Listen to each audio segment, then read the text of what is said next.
on. Boom. All right, ladies and gentlemen, this cybersecurity CEO protects over 150 companies. And if you're interested in cybersecurity, this episode's for you. Let's get this one started. Here we go. Shut up and sit down. Look, a business can give you everything you want in life. Prestige, wealth, freedom. It can also take everything away from you. This show is for those who are willing to take that risk. These are the real life stories of entrepreneurs.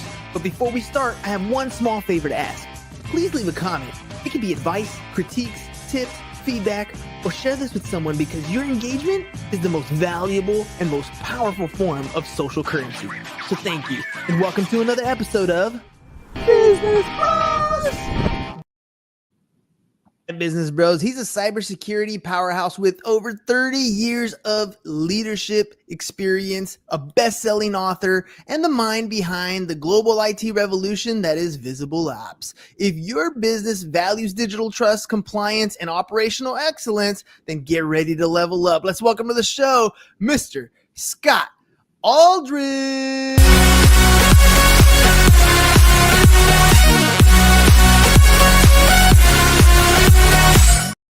Welcome to the show, Scott. Thank you, Hernan. Happy to be here. Man, I wish that intro was every day I came to work. That's awesome. Well, now you got it recorded, so you just got to loop it and you're ready to rock and roll. That should be your ringtone now from going forward. I love it. All right, well, let's jump into this. I always like to hear a little bit of background from you, and then I'll kind of pop you with this first question. I was looking through your stuff, and you have this thing called a total control system. Well, give me a little bit of background, and then tell me, what does that actually mean, and how do you use that to transform businesses and their overall operations? Sure. Yeah, thanks. Hey, first, I'm a big fan. Listen to your podcast. You guys are doing awesome stuff here. So shout out to you guys, and definitely go watch the podcast, make some great comments, give her 5 stars. Really love what you guys are doing, Hernan. Appreciate it. Thank you very much. Yeah. So my background is I'm kind of one of those teenpreneurs. I started when I was 19 in kind of the software business, and we did software retail, and then we were doing some consulting and some software development. Then we started selling PCs. This is back in the 1980s. Dating myself as an old guy, but and then we kind of eventually were doing a lot of network integration.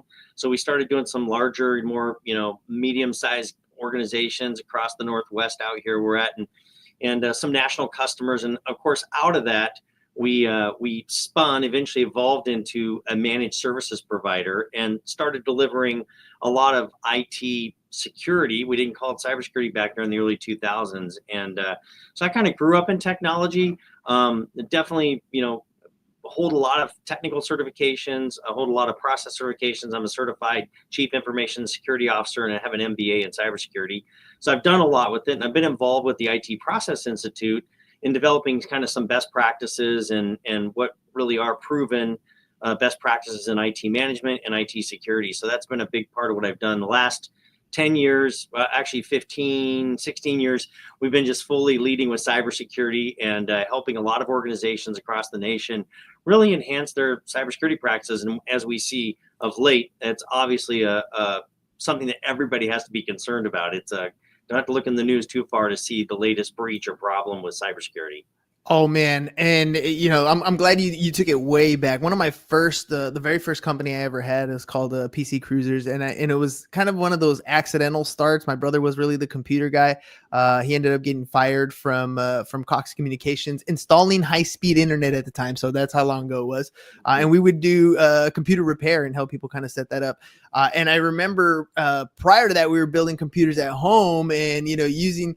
This is how I learned to count by 16s, just because the memory would always grow up by 16s, right? 16, 50, all the way up 256, 512. That's how I learned to count that, first of all. And then second, man, the solution that we had oftentimes back then was format and reinstall. And just to see where we've come to, today, I couldn't even jump into the same computer the way I knew back then, but it's changed so much, right? Everything has drastically changed. If you've been in IT for like the last 5 years, I'd call you like, you've changed drastically, but, coming over the last, 20, 30 years, there's a lot that's changed. Let me take you back to that total control question. What does the total control system mean, especially as things are just changing almost daily?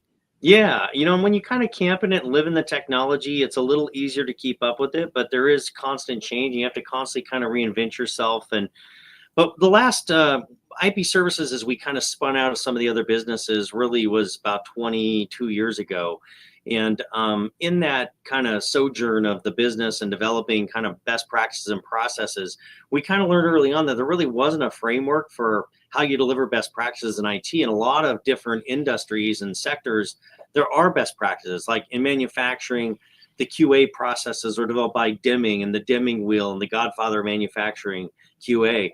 But in IT, it's like Bob does it one way, Mary does it another way. What actually is the best way? And that really set us on a journey back in the early 2000s to kind of what really is proven to be a best way to do something. And there were frameworks out there, counting frameworks like COBIT and COSO, and not to get down, but there really wasn't a lot that would really explain how do you really deliver good, solid IT practices that drive certain, availability, high availability, uptime.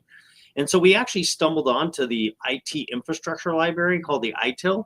And my CTO and another CTO got all excited about it. And we came together as a CTO Tripwire Software, Gene Kim, and my CTO Kevin Bear, and started realizing the way that my kind of top 4 or 5 people that I'd picked to build the IP services group, they really cared a lot about configurations, the way you build things, the way you monitor things, the way you document things. And so we found that in the ITIL, it actually gave us kind of a descriptive way of how you do. In fact, we ordered the ITIL 2.0 that was coming out that we were all excited about. Came in like 9 books that were like that thick. It read like the phone book. And we're like, how do you make sense of this stuff? And so we started looking at how we did some things in operation and what some of the practices we had. They were just kind of smart guys doing things, being good to their future self, and how it described it. And we came up with kind of this prescriptive methodology that we call the VisibleOps. Wrote a handbook in the mid 2000s. The IT Process Institute, which I was a co-founder and the president of today, we did a lot of research and stuff and some roundtables and looking at Bear Stearns and the New York Stock Exchange and all these places, and found that there really are kind of these best practices that are proven. And a lot of studies that drove those was around these 3 main processes: configuration management and change management, release management. And so the idea was that 74 to 80% is what the studies were shown of IT downtime and failure and problems was correlated to some unauthorized, unapproved, untested change. So the working thesis was, how do we do really good change management? Well, you got to know what you have. You can't control what you don't measure. So you got to have good configuration. And then as you're building things and releasing things and updating things, you got to have good release practices to have good change management practices. And I could go way deeper and I won't. But to get to the point of total control, it's really the amalgamation, the collective of following some best practices frameworks like ITIL and some other things, some NIST standards, CIS hardening standards, the Center for Internet Security, CIS. We take all of the ISO 27001, we take all these good framework pieces along with VisibleOps and ITIL, and we really built a quality control system for IT, much like there's quality in other parts of things that are built and delivered, other services. That really is our total control system. And of course, IT security, now as we call it cybersecurity, also becomes really foundational. And one of the things about the change I was saying about the 74 to 84%, one of the things I talk about in my book, VisibleOps Cybersecurity book that I released earlier this year, and I actually just released an executive companion guide that's no geek speak. But in that book, I talk about how no security breach ever happens without a change or a need for a change. Either I brute force or hack into something, somehow sneak it in and breach the network or ransomware or whatever the bad threat actor might do, or I convince you, as we see in a lot of cases, to make a change, right? Make up a user that doesn't exist, change a password you're not supposed to. That's where a lot of the breaches happen, and that's where change management still is a very foundational control and very much a part of our total control system. That and just to kind of reiterate here, because stumbling upon a database and getting 9 textbooks that read very horribly, taking something complex and making it simple and easy to use is no easy task. That's where I think real success comes from. You've had over 400,000 copies sold for this framework. It's so, why do you feel like it's so powerful for the cybersecurity teams? I mean, I think it's the obvious that, you don't got to go through 9 textbooks of material, but why do you think it kind of clicks for cybersecurity teams?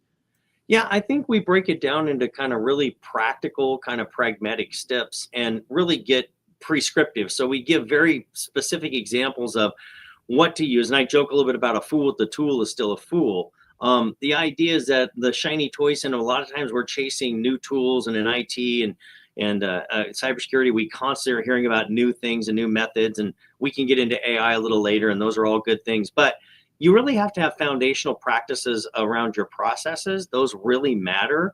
That's not changed. As a matter of fact, the ultimate backstop to good cyber security and good IT, management and uptime is really good foundational processes. How do you handle incidents? How do you deal with problems? Do you follow, do you look at root cause of issues?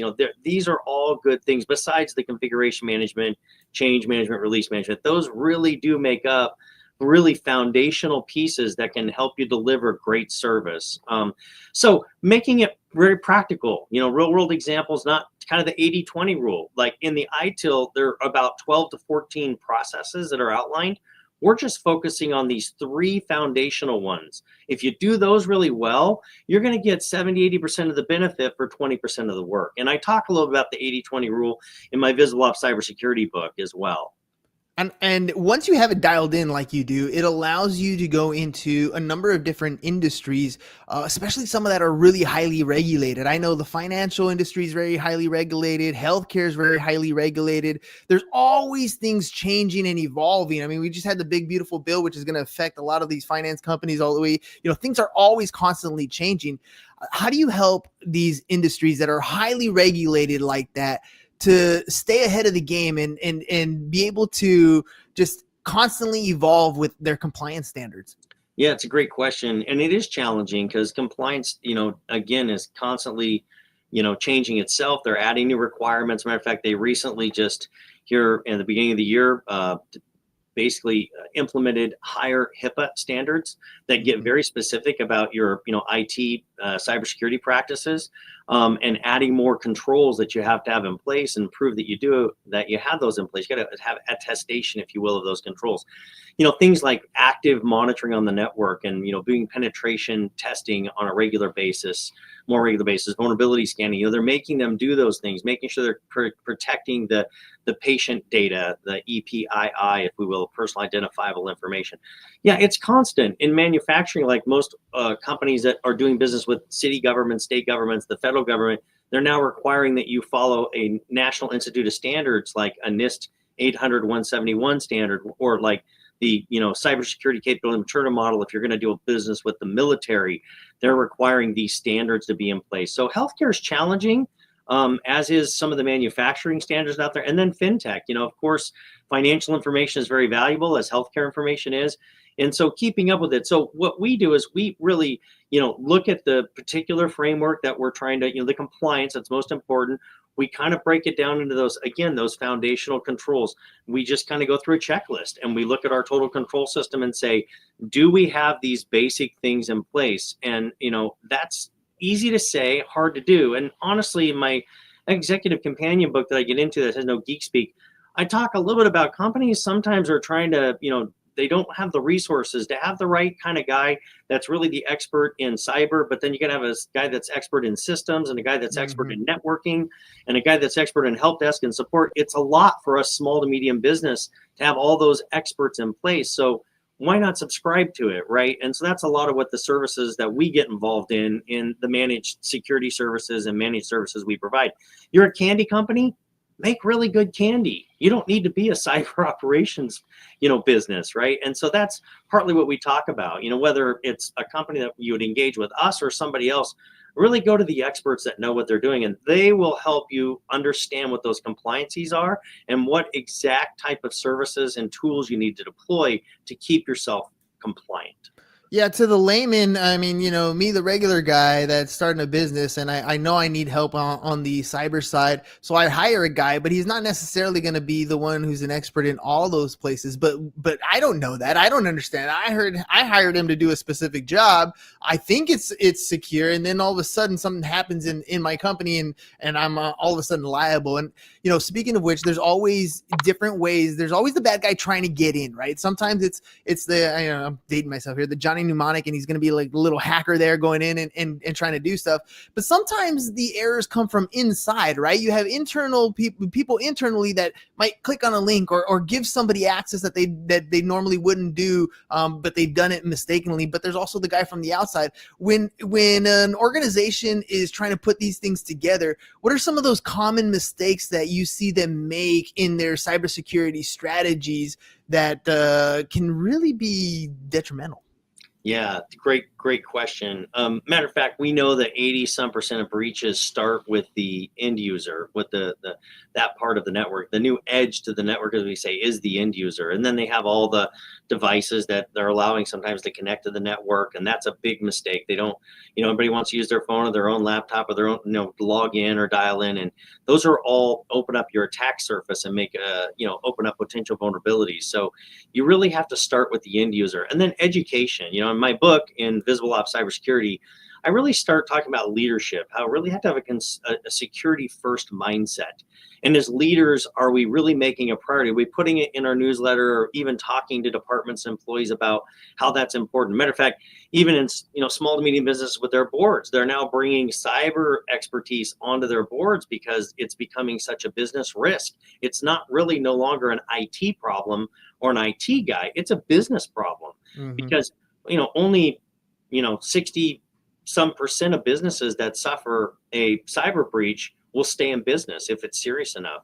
You actually go out of business. It's crazy. And a matter of fact, a lot of people rely on insurance. Cyber insurance is getting smart. The last couple of years, they are making sure you have all those practices in place. And if you don't, they don't pay. In fact, 2024, 44% of all cybersecurity insurance claims got denied.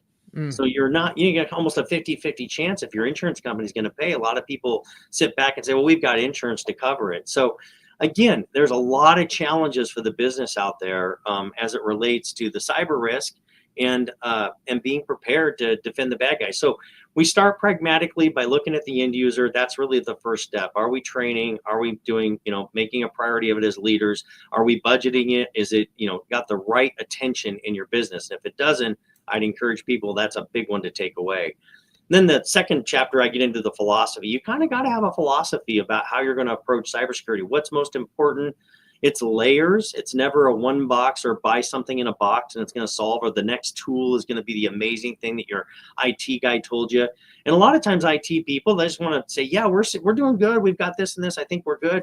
But they don't really know. Even the IT people don't really know because they're not cyber experts. So as I do in my segment, we talk about philosophy. And then the third chapter, I talk about the efficacy of IT processes. In other words, those foundational pieces we talked about earlier, those are really important to be your backstop for cyber as you go forward and for IT availability and uptime as well. Then I get into a thing called zero trust for the rest of it. And I won't go through all the chapters, but in the zero trust thinking, it's layers of security. And interesting, one of the biggest principles of zero trust, and you talked about the mistakes that we see people make, is the assume breach. Because think about the big companies that have all the cyber experts, all the resources, they've got everything, and yet somehow we're still reading in the news that they're being breached. So the assume breach idea that eventually, inevitably, in some way, shape, or form, you likely and more probably are going to get breached. You're going to have an attack of some sort, some way, maybe a ransomware, those kind of things. So what do we do first? We have to make sure that we have what we call immutable air gap backups. And so we say, well, backup. Well, yeah, Bob and Mike and Sarah, they've got backups taken care of. But do they really? So the real foundational practical thing is a lot of people are streaming them to the cloud, so they're off site. We're good, right? Well, no, because if the threat actors come in, they'll put some bad code on your network. They'll wait 2 months, 3 months, 4 months. Then they'll all of a sudden encrypt your local stuff. But the reason they waited is they were seeing where you're streaming your backups, and then they basically encrypt your backups. So you get a ransom note like a movie that says, pay, $750,000 to this Bitcoin, account. That's the kind of things that they do. So we have to have immutable air gap backups. That means they're completely not immutable, means not touchable or accessible from your network. They're completely separated. And they're scanned and cleaned to make sure that they're good backups. They're validated that it can be restored. And then we have to talk about recovery time and at what point in time we want a recovery. We got to have a place to restore to that maybe be back to your systems, but you may need to have alternative things in place. So there's a lot to talk about. I could go on and on just about backup and restoration and immutability and air gap to protect yourself. So if the bad thing happens, you're not going to go out of business, and you don't need to pay the ransomware, because it might take you a day or two, but you can survive it, but you can get back up and running. That's one of the first principles of zero trust that I talk about in my book. And the thing is, you can't back out of this, right? It's scary. It could really affect your business. It could shut you down for a while, but you can't not be on the internet anymore. You can't not have the communication the way it is. You can't not have, a website, for example. You have customers logging in, checking status, and all that stuff has to be part of your company, and you have to be able to protect it. Now, you've led over 150 companies towards cyber resilience. What's the first thing that you assess when you're onboarding somebody? So many different things to look at, and you talked about having that immutable backup. Is that the first thing you hit up right away? Yeah, well, it's one of the first discussions. One of the first points is, how are your backups, and are they immutable? Because we want to prepare ourselves before we get into, implementations of things, right? During even that short time period, if they don't have that in place, the vulnerability of that company, the risk that they're opening up to the business is so huge. So we do start there. But however, one of the things that we often will engage in is penetration testing. By doing a pretty serious vulnerability and penetration scan and test, we go a little deeper. A lot of people just do quick vulnerabilities. They'll say, oh, your ports are closed on your network, you look pretty good, but they're not going deeper. They're not trying to penetrate in different ways, sometimes even inside the network, going east to west, as we call it, traffic, like insider threats, or man-in-the-middle attacks, as we call them. So by doing penetration tests, you actually can really start to get a sense about how secure your network is or isn't. There are multiple levels of pen tests, but just starting with a pen 1 test is really a huge place. It shows us vulnerabilities, gaps, things that may be on the dark web, firewall misconfigurations that are allowing bad guys to get in. It may show us what users' probability is to click on things. It may show us personal identifiable information. If people have social security numbers or driver's license or credit cards, it'll start to give us a look-see at all that stuff. And that's usually where we start. From there, we can start to build a plan. Who is like your ideal client for this? Because there's a lot of different companies that are out there. Some are at the very beginning, that solopreneur. Some of them have been in business for quite some time. Maybe they have larger organizations, 50 plus employees, something like that. What's the criteria for someone to use your services? Yeah, so typically our ideal kind of client profile when we work with is they usually have sometimes some level of compliance that they might be dealing with. They may or may not know about it in some cases, but in other cases, they understand that, again, they're a candy store and they want to make really good candy, and they want to just subscribe to the experts. They want a service to get it done and know that they're working with a company that's staying up on all the trends and doing it the right way, following the best practices I talked about. Usually there are 50 employees and up. A lot of our customers are 100, 200, 500 employees. We have larger customers than that, but that's the kind of thing that we typically work. We're not for enterprise business. We're not, if you're a, couple thousand employees and stuff, that's probably not a good fit for us, but we typically bring a lot of value to those, 200, 200, 300, 400, 500 companies that really need that specific cybersecurity expertise. And then sometimes we'll deliver some of the more traditional managed services where they may have gaps as well. We do some of that because we've grown up in this space. When a company is starting to scale, they're growing quickly. Two things. One, how do you communicate such a complex subject to non-technical executives? And when's the right time for them to start investing in their cybersecurity infrastructure? Yeah, well, and I think evidenced by how prolific, right? And, not to use big word, but ubiquitous. It's everywhere and it's growing crazy. You can't start too early. And if you're just a 1Z, 2Z, 10Z shop, you really need to make sure that you're getting some kind of help from, whether it's your local IT guy that knows a little bit about cyber, right? Anything you can add to help defend yourself against the bad threat actors and have some cyber in place is a win. One of the things that a practical advice is, there's a thing called endpoint detection response. We call it EDR, and it really replaces the antivirus of old. So even if you're a small company, you should do some research. You definitely should have an EDR, because an endpoint detection response is usually listening to a service, kind of like the old updates to the antivirus, but it's constantly listening, and it's listening to different engines around the world, the globe, that's seeing the latest ransomware or bad threat, malware attacks.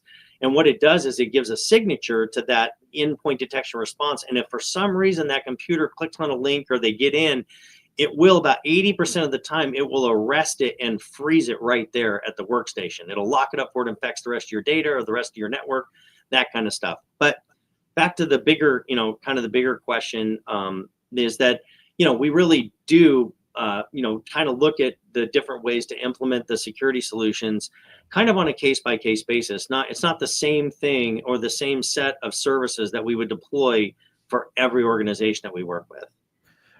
AI is obviously making an impact in the world. Is that making it better for cybersecurity or worse or both?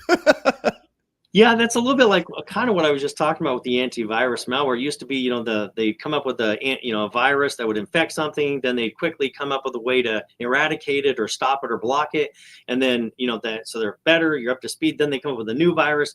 It's a little bit of the AI, journey that we're on, right? Right now, there's a lot of good. I'm all for AI, but it definitely can open up a lot of threats as well. There's vulnerabilities. And then we use AI with a lot of the tools that we use and the services.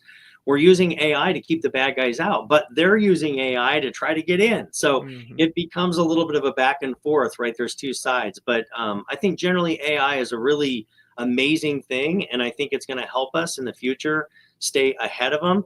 A little more concerned, and I won't get into it, more concerned about quantum computing and the quantum capabilities to break encryption. That's a big concern, and I won't get too distracted, but if quantum computers really hit big time and they're really produced in any kind of scale and the bad threat actors can get a hold of them, and they are working on that, there's a lot of things they can do. Now, fortunately, there's some preventative quantum computing controls that are being developed out there very quickly to keep the bad guys out, and even the quantum computers. It's post quantum algorithms is what they call them, where it can block any of that stuff. But that's scary because it used to be, and not to get too technical, on a 256-bit encryption, which is kind of a standard, the gold standard, and more is better.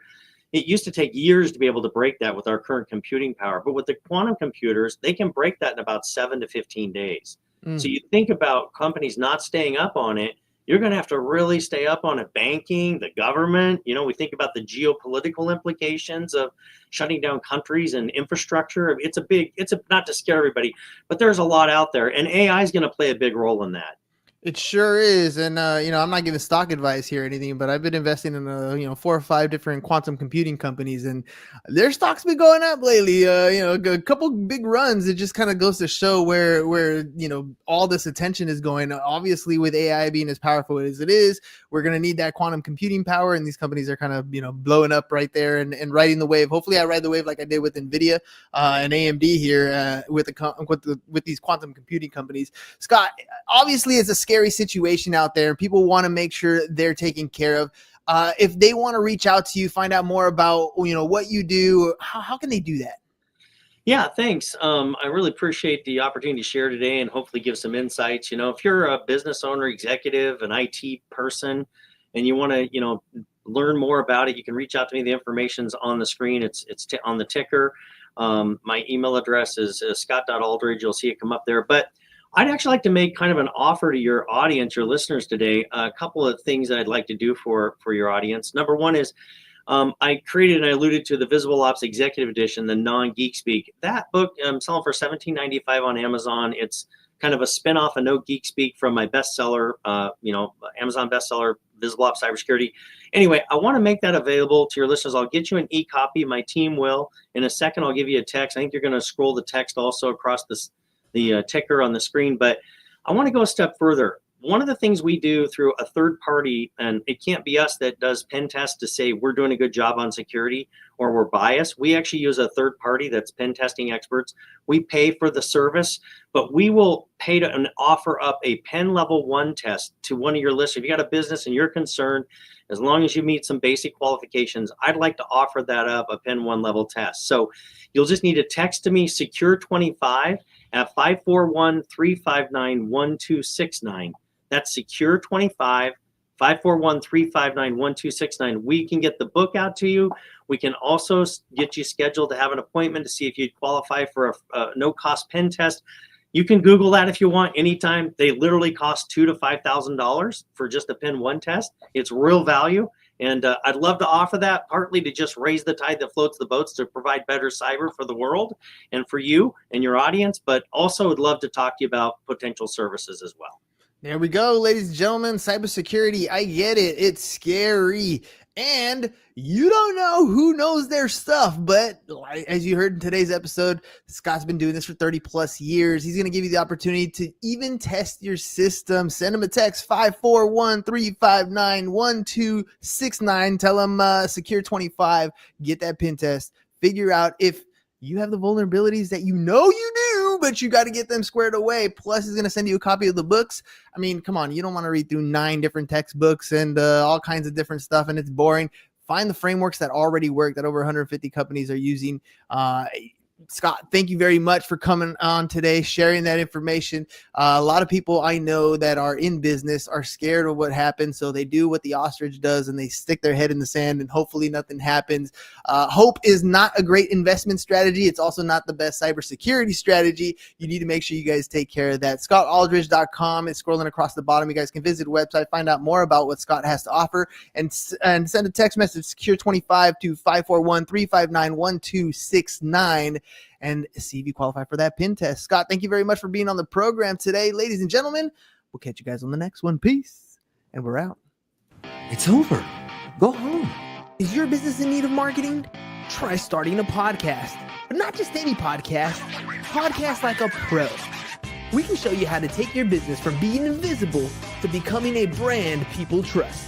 Go to www.businessbros.biz to